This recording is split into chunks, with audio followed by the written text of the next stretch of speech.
So continuing on with reviewing this worksheet. So number 1, imagine a place in the cosmos far from all gravitational and frictional influences. Suppose that you visit that place, now just suppose, and throw a rock.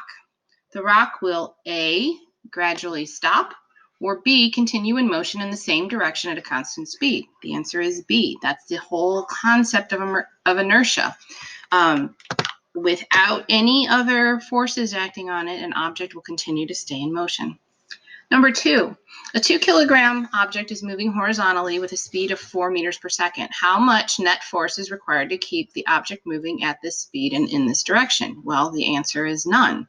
Once the object is moving, it will keep moving unless it's acted upon by an unbalanced force. Number 3, Mac and Tosh are arguing in the cafeteria. Mac says that if he flings the Jell-O with a greater speed, it will have greater inertia. Tosh argues that inertia does not depend on speed, but rather upon mass. Who do you agree with and explain why? Well, it's Tosh because inertia is related to mass only.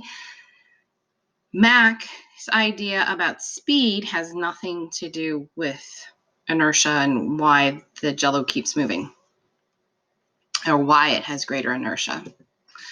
So number 4, supposing you were in space in a weightless environment, would it require a force to set an object in motion?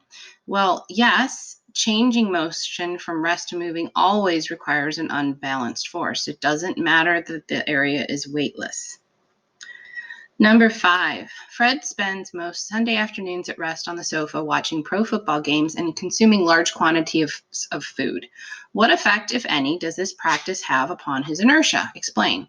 Well, as his mass increases, because he's eating a lot and not exercising, his inertia is also going to increase. And number 6, Ben Too Close is being chased through the woods by a bull moose that he was attempting to photograph. The enormous mass of the bull moose is extremely intimidating, yet if Ben makes a zigzag pattern through the woods, he will be able to use the large mass of the moose to his own advantage. Explain this in terms of inertia and Newton's first law of motion. Well, this is very much like the worksheet we did. So due to the moose's large mass and therefore large inertia, the moose will have a harder time changing directions than Ben. So changes in motion, including direction, requires a change in force. So hopefully these went pretty well for you. So now I'm going to have you go into the MOP app, and you're going to be doing one thing in part 2. So remember, this is in part 2. You're going to go to NL1, which is Newton's Law 1, and it's about inertia and Newton's first law.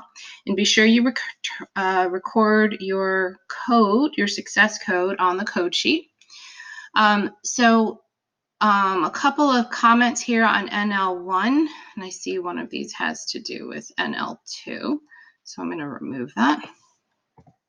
So in NL1, we have inertia refers to blank, include all that apply. So A, the tendency of moving objects to remain in motion, and B, the tendency of stationary objects to remain at rest. C and D can't be true because it's not a force. So your questions are going to be similar to this.